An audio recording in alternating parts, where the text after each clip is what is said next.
Satellite links. Okay, satellite links.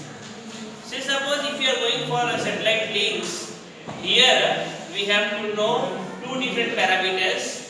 First one is your flux density and second one is your link equation. Okay.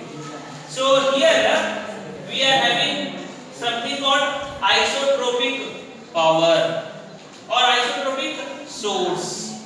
What is this isotropic? The satellite antenna.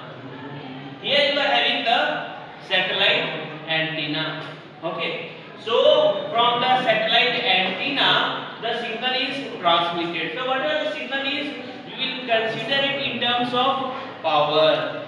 Okay. And here, this is the area on which the signal is appearing. This area means this is the earth and it is spherical in shape. Okay, this is spherical in shape.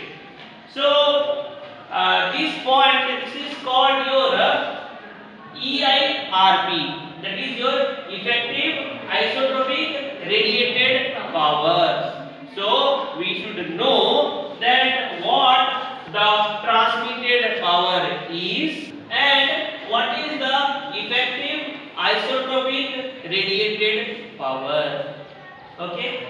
So in order to find all these, and this is the area on the surface of the earth, and as the earth is spherical in shape, here we have to consider its area as 4 pi r square.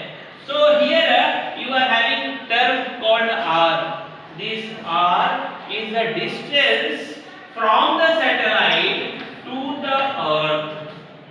This r is the distance from the satellite to the earth. We can even consider this r as the radius.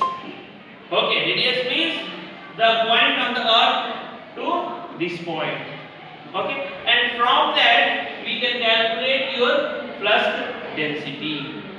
Okay, it is flux density. It is the ratio of power to the area. Flux density, it is the ratio of power to the area. Here we are considering the transmitted power, the power that is transmitted from the satellite, and area means this is the earth, it is spherical in shape, so we will consider 4 pi r square, where r we can take it as the radius. Radius means distance from the earth to the satellite. Now this we are getting this flux density when this transmitting antenna, it is omnidirectional.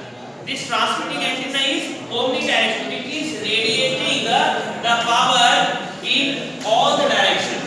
Okay. So if we are having the omnidirectional antenna, then we are having this flux density. But whatever these signals are, which are not directing towards the earth, they are useless. So instead of going for the omnidirectional, we should go for directional antenna. So what the directional antenna will do? Directional antenna will transmit the power in one particular direction. Let us assume that we are using the directional antenna and there is one term called the gain.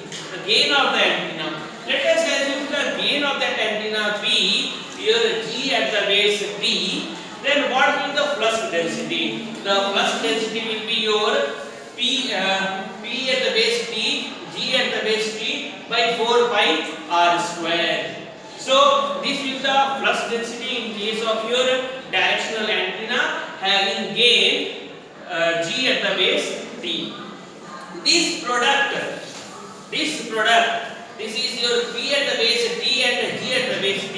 That is your transmitted power and the gain of the radiating antenna. This is called your effective isotropic radiated power.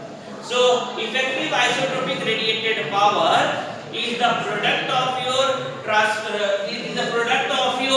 transmitted power and your gain, transmitting gain of the directional antenna.